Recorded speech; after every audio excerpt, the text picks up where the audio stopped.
Newsman Opinion.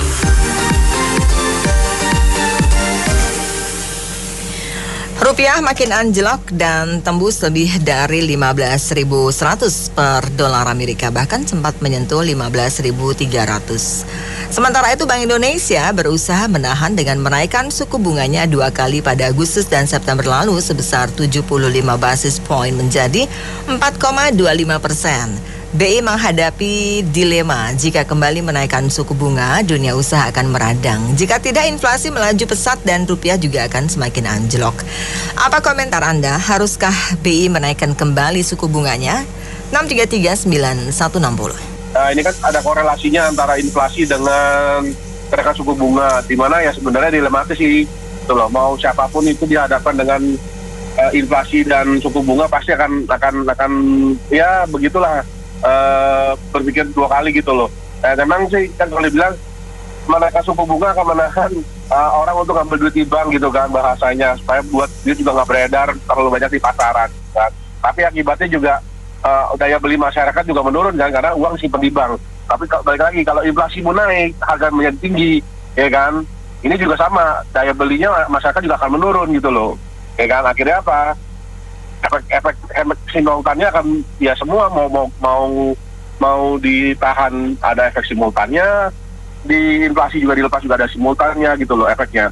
Nah, menurut saya sih sebenarnya yang benar untuk saat ini, balik lagi, apa sih yang diperlukan Indonesia saat ini gitu loh, dibandingkan dengan negara-negara lain yang bahasanya udah pada kolaps nih gitu loh.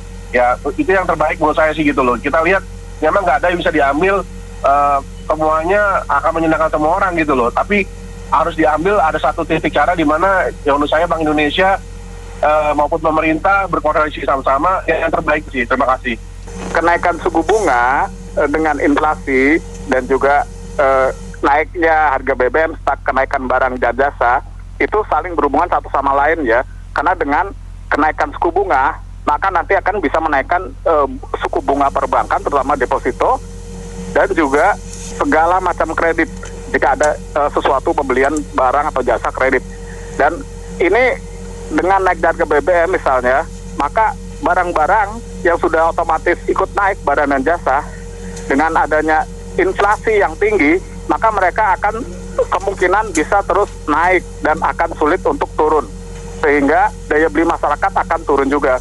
Dan ini akan kita lihat nanti kredit yang kemungkinan akan macet kalau memang nanti terjadi suku bunga tinggi dan inflasi yang tinggi, itu kemungkinan di sektor properti itu yang terdampak lebih dulu. Dan mudah-mudahan tidak sampai sektor otomotif ya, hanya properti aja. Jadi sehingga negara ini bisa mengatasi segala macam kesulitan ekonomi. Hasil akhirnya adalah muara di APBN akhir tahun 2022. APBN-nya gimana hasilnya? Apa surplus atau apa defisit? Kalau defisit lagi bertambah apa berkurang defisitnya? Kemungkinan seperti itu. Terima kasih. Mungkin kasih pendapat, itu perbankan Indonesia itu sangat dianakmaskan ya oleh pemerintah ya, karena itu kalau kita lihat profitnya itu besar sekali. Kita lihat bank-bank swasta dan pemerintah tahun ini berapa triliun yang laba. Emang kita lihat aja nih contoh kredit bank BCA lah ya kita sebutnya, dia kasih deposito ke nasabah tuh cuma 2%, di bawah 2%, tapi kasih pinjaman bisnis komersil tuh bisa 9%, 8%, untungnya berapa kali lipat itu loh, dengan segala resiko ya tentu. Tapi soalnya mereka tuh udah kebanyakan dianakmaskan. Contoh satu lagi nih, misalnya kredit 3 tahun ya, kita mau lunasin di tahun kedua itu nggak bisa. Di Indonesia ini cuma di Indonesia doang saya rasa mau lunasin lebih cepat tuh malah kena penalti, kena denda. Aneh. Kalau di luar negeri, di Australia itu ada namanya offset account. Jadi kalau misalnya kita pinjam selama ada bagaimana itu bisa di kompensasi itu bunga pinjamannya.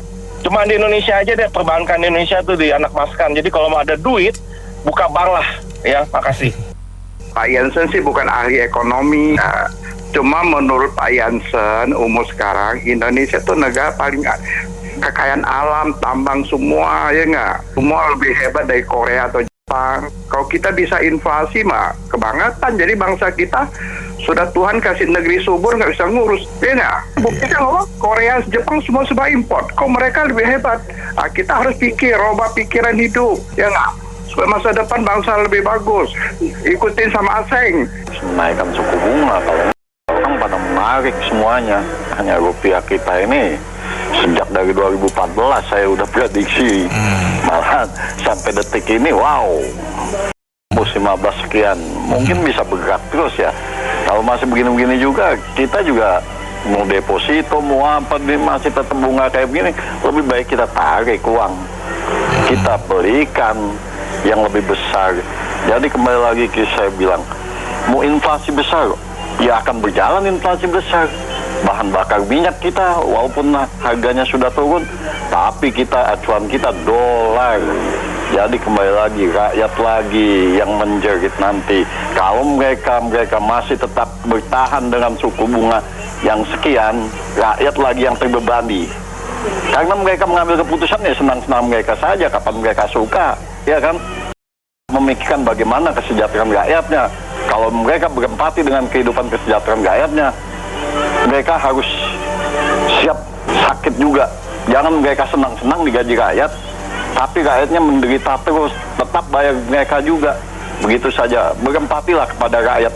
Kondisi kayak begini, bangsa Indonesia kita ini sebenarnya kayak minyak saja, minyak goreng. Kita tidak bisa mengatur itu minyak goreng kita itu. Malu kita yang penghasil terbesar, tapi kita dikendalikan. Gitu saja.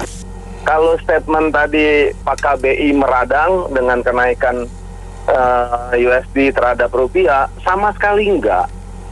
Kenapa saya bilang ini? Justru ini semakin membuat kita menjadi smart, menjadi pintar. Karena situasi sekarang beda dengan dulu yang utang kita tidak terkendali gitu loh. Jadi semakin utang tinggi, semakin berat beban devisa kita. Kalau saya lihat sekarang, walaupun saya nggak cara detail, saya lihat Bu Sri Mulyani cukup bagus ya, karena memang sumber devisa kita terjaga gitu loh. Nah, bahkan seharusnya ini momen ini menjadikan kita lebih cerdas untuk melihat potensi-potensi apa yang bisa mendatangkan nilai devisa lebih gitu loh, untuk orientasi ekspor. Ya, produsen-produsen dalam negeri ini harus semakin cerdas, efisien, sehingga tabungan kita terhadap mata uang USD semakin tinggi, dan investor asing pun semakin datang, semakin berselera di Indonesia ini gitu. Kita tiru Tiongkok lah seperti itu, Mas. Nah, kalau masalah kembali lagi masalah posisi Indonesia neraca perdagangan ini kita surplus terus gitu, surplus terus, Mas. Jadi sama sekali nggak ini, dan kita tahu bahwa kenaikan USD terhadap rupiah tidak hanya rupiah, tetapi mata uang lain pun, bahkan euro sendiri terjerembab. Tetapi itu bukan menjadi alat ukur di dunia perdagangan bebas seperti sekarang, seperti itu. Dan posisinya karena suku bunga Fed naikin terus, mereka juga dilematis gitu loh. Mereka menggali kubur sendiri gitu loh. Tenang aja gitu loh. Yang pasti kalau kita neraca perdagangan kita tetap surplus dan potensi ekspor kita semakin bagus, ingat, barang tidak hanya satu. Kalau dunia perdagangan itu naikin itu masih ada barang substitusi, Mas. Justru mereka itu menggali kubur sekarang seperti itu. Kompetisi semakin sehat. Saya lihat gini, ini sebenarnya menurut saya ini Amerika itu anomali banget. Kenapa anomali? Satu sisi kebutuhan tenaga kerja dia masih tinggi, tetapi satu sisi inflasi dia naik besar. Kemudian dia dikatakan resesi karena PDB-nya turun. Ini saya melihat ini semua karena stimulus yang dia lakukan 2 tahun lalu akibat COVID itu uangnya banyak beredar di masyarakat. Sekarang uangnya itu keluar belanja terus. Nah, persoalan ini dampaknya kepada kita Indonesia. Ini sebenarnya kita di sini itu kondisi ekonomi so far menurut saya sih masih fine ya. Tetapi BI nggak bisa berlawan arus. Arus ini arus global. Nggak mengikuti kenaikan suku bunga ini, kita punya valuta asing akan tergerus. Kalau naik pun sekarang, kenyataannya memang capital outflow terjadi. Nah, saya punya satu pandangan. Menurut saya begini, BI nggak ada pilihan. dia tetap harus menaikkan suku bunga, minimal menjaga, artinya mengikuti arus global. Tetapi dalam hal ini BI dan Menkyu dan BUMN bisa kerjasama melakukan mungkin kepada BUMN bank negara. Supaya apa? Supaya waktu-waktu ini kenaikan suku bunga pinjaman oleh bank BUMN negara itu jangan terlalu drastis, mungkin tahan dulu. Tujuannya apa? Tujuannya supaya suku bunga di pengusaha dalam hal ini berhubungan dengan KPR, properti dan lain-lain itu tidak naik secara spontan. Terjadinya nanti apa dampaknya? Mungkin labanya BUMN akan tergerus. Tetapi hal ini minimal mencegah terjadinya kita punya inflasi yang terlalu cepat. Tanpa itu, dengan kenaikan BBM itu udah mulai menggerakkan inflasi. Jadi ini ada beberapa posisi yang mungkin oleh pemerintah bisa upayakan. Jadi mungkin situasi sekarang itu bukan teori ekonomi yang dulu lagi. Sekarang harus berpikir out of the box. Kalau saya, BI memang harus menaikkan bunganya kembali. Itu bunga untuk mencegah terjadi inflasi yang lebih tinggi ya, begitu. Itu sangat bermanfaat kan dengan kenaikan bunga, apalagi kalau pemerintah menaikkan surat utang negara, sehingga pemerintah bisa menampung dana masyarakat, tidak terjadi inflasi yang tinggi. Itu yang penting saja. Kalau suku bunga jangan dinaikkan, saya punya kredit bank itu besar ini. Biar pemerintah yang atur aja. Ya, silakan saja naik bunganya. Nanti untuk masalah usaha, subsidi saja dari pemerintah. Kalau menurut saya, Indonesia memang perlu sedikit banyak menaikkan. Namun naikannya itu dalam bentuk ORI sama SPN dalam negeri. Jadi dalam negeri itu kan uangnya berputar di dalam negeri. Salah kasih masyarakat, kasih rakyat Indonesia itu lebih tinggi sedikit kan tidak apa-apa. Tapi kredit bunga kredit bank itu untuk bisnis, untuk pinjaman pengembangan usaha, buka bisnis, dan konsumer itu jangan dinaikkan. KPR dan lain jangan dinaikkan supaya tetap saja uangnya berputar di dalam negeri. Itu inti saja. Jadi kasih bunga SPOI lebih sedikit supaya rakyat Indonesia itu yang punya dana bisa menyimpan dana di situ, tidak larikan keluar di dolar, juga bisa untuk pengembangan usaha. Tapi kalau bunga kredit jangan dinaikkan. Terima kasih. Ya, kalau menurut saya itu rakyat Indonesia itu memang harus sebagian besar yang punya komitmen, usaha besar atau rakyat Indonesia yang memang punya dana itu dikasih keluasaan oleh negara, tapi harus ada perjanjiannya. Dananya tidak boleh dilarikan keluar dalam bentuk diberikan bunga SPN atau deposito atau semacam ORI yang lebih besar kepada rakyat Indonesia sendiri, baik dunia usaha maupun masyarakat Indonesia sendiri.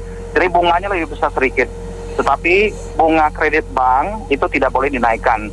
Tujuannya untuk apa? Supaya masyarakat itu yang sebagian yang kaya dikasih kaya dulu, dikasih lebih banyak uang dulu. Mereka kan harus ada komitmen, harus perjanjian pemerintah sama mereka untuk belanja di dalam negeri. Sehingga UMKM-nya juga bisa bergerak, mereka juga bisa menambung. Tujuannya untuk menggerakkan ekonomi dalam negeri sendiri, mencintai produk dalam negeri sendiri, dan mereka dikasih kaya dulu. Ya seperti saya lihat 40 tahun yang lalu, itu negara Tiongkok kan demikian. Dikasih kaya dulu sebagian besar, memang mampu, orang yang memang komitmen kepada negara, setia kepada negara, dikasih kaya dulu. Tapi harus ada perjanjian khususnya kepada mereka dengan negara, agar mereka tidak membawa uang ke luar negeri, tetap saja dibelanjakan, diinvestasikan dalam negeri. Jadi kalau kita lihat faktor pembentuk inflasi di Indonesia itu salah satu yang terbesar pasti transportasi dan sembako ya, kebutuhan atau 9 bahan pokok. Nah untuk sembako tentu pemerintah harus sering ini menggandeng yang ini di tataran praktis ya, bukan di tataran makro, tetapi bagaimana pemerintah bekerjasama dengan pemerintah daerah, bekerjasama dengan kepolisian untuk betul-betul memberantas para spekulan-spekulan yang kadang di tengah naiknya harga-harga ini masih menimbun cabai, bawang, beras, dan sebagainya. Sembako ini jangan sampai ada penimbun-penimbun. Jadi tataran praktis, kepolisian dan Pemda, kabupaten, kecamatan itu lihat pasar-pasar tradisional itu terjadi nggak shortage yang disebabkan bukan karena demand, disebabkan oleh perilaku nakal dari pengusaha-pengusaha hitam. Yang kedua, dari sisi menaikkan suku bunga, ya memang mau tidak mau BI mungkin harus menaikkan suku bunga lagi, karena suku bunga dinaikkan pun kan transmisinya ke dunia bisnis masih butuh waktu 2-3 bulan lagi baru direspon. Jadi apa yang dinaikkan kemarin bulan September itu mungkin baru direspon dunia real market itu ya bulan 11 atau bulan 12. Jadi jangan sampai telat juga, kalau tidak ya rupiah bisa 16.000 Bang. Memang mata uang di mana USD menguat terhadap semua mata uang di dunia ya. Ya kondisinya mau nggak mau ya untuk BI memang harus menaikkan suku bunga, itu memang ada risikonya sih. Nah di sini akan diuji mana perusahaan yang kuat, mana perusahaan yang nggak kuat. Ya istilahnya teori evolusi Darwin lah. Yang kuat ya bertahan, yang nggak kuat ya tutup. Itu aja sih. Saya juga sih dengan perkembangan ini kita akan belajar lebih baik lah untuk untuk perekonomian Indonesia sih. Kenaikan suku bunga terutama di Amerika dan mengikuti di negara di Eropa itu kita sedikit terlambat untuk menaikkan suku bunganya. Makanya adjustmentnya terlalu jauh. Jadi kalau rupiah melemah ya itu konsekuensinya. Makanya seharusnya BI itu udah melakukan kenaikan tuh di tahun-tahun sebelumnya. Jadi kalau untuk sekarang kan untuk mengkecap kejarnya itu ya lompatannya tinggi. Jadi mau tak mau ya harus ngikutin. Kalau enggak inflasi ya kejadian seperti di Turki kan malah berbalik arah ya hancur. Liranya itu hampir 100% itu turunnya, dan inflasinya juga masih tetap tinggi ya karena salah kebijakan dan terlambat. Ya itu aja. BI kan sebagai bank sentral kan fungsinya kan itu mengatur ya ketersediaan uang ya. Jadi kalau misalnya masalah bukan hanya inflasi, deflasi juga ya, dia harus mengatur supaya jangan terjadi banyak ya multiplier efek di situ. Jadi kalau misalnya dibilang untuk meningkatkan suku bunga itu ya penting, bukan hanya meningkatkan menaikkan suku bunga aja, tapi dia juga ini berfungsi untuk menurunkan ya ketersediaan uang dalam satu negara, di negara kita khususnya. Ya itu, jadi kalau dibilang perlu nggak menaikkan suku bunga lagi, ya perlu, karena itu fungsinya. Ya begitu. Gini nih, sebetulnya BI sama pemerintah itu harus kerjasama yang erat gitu. Jadi pemerintah juga harus kebutuhan masyarakat itu harus dikendalikan, harus banyak barangnya, itu harus banyak. Jangan harus diproduksi di dalam negeri, jangan sukanya belanja gitu, tapi kita harus memproduksi di dalam negeri semuanya gitu, sebisa mungkin. Itu pemerintah juga sebegitu jadi sponsor masyarakat. Jadi itu harus koordinasi, jangan suka naikin, walaupun dinaikin bunganya setinggi apapun, kalau barangnya di pasaran nggak ada, tetap aja inflasi. Seperti di Amerika gitu, di Amerika kan Donald Trump itu bikin uang terlalu banyak. Barang aja yang dari Cina murah-murah di stop. Ya karena di sini barangnya mahal-mahal yang ada kan. Akhirnya inflasi. Jadi nggak bisa kerja sendiri-sendiri. Makasih. Kan inflasi ada dua. Yang satu namanya imported inflation yang dari luar negeri. Nah ini kalau bisa pemerintah ambil tindakan lah. Kalau bisa barang-barang dalam negeri itu semua beli barang dalam negeri dan bikin di Indonesia. Jadi itu mengurangi inflasi. Terus kedua, kalau memang mesti suku bunga dinaikkan kan katanya, itu nggak apa-apa. Tapi kalau bisa untuk yang kredit rumah, apalagi yang tipe kecil ya, misalnya di bawah 1M, udah gitu apartemen yang cuma 1 studio itu, tolong dibantu gitu Bu. Dibantu subsidi bunga supaya mereka jangan sampai, kasihan juga udah nggak punya rumah, terus suku bunga dinaikin. Itu aja, makasih. Itu untuk menekan inflasi, meningkatkan suku bunga bukan satu-satunya pil mujarab ya. Ada pasti formula dukungan yang lain yang harus dilakukan. Tetapi memang BI sebenarnya agak telat menaikkan dan terlalu kecil.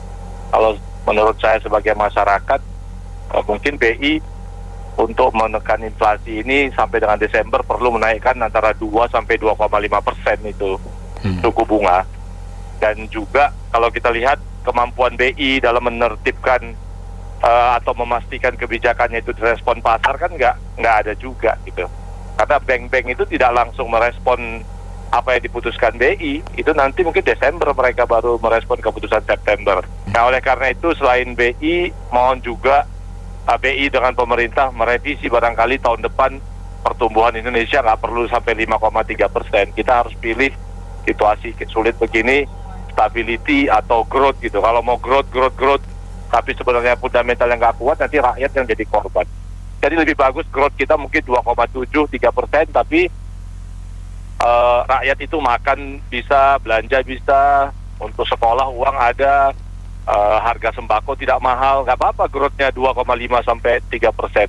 Kenapa mesti 5,3 tapi kita rakyat yang terbeban gitu. Terima kasih. Baik, terima kasih banyak Anda mitra bisnis yang sudah beropini untuk Businessman Opinion. Saya Nena Amelia.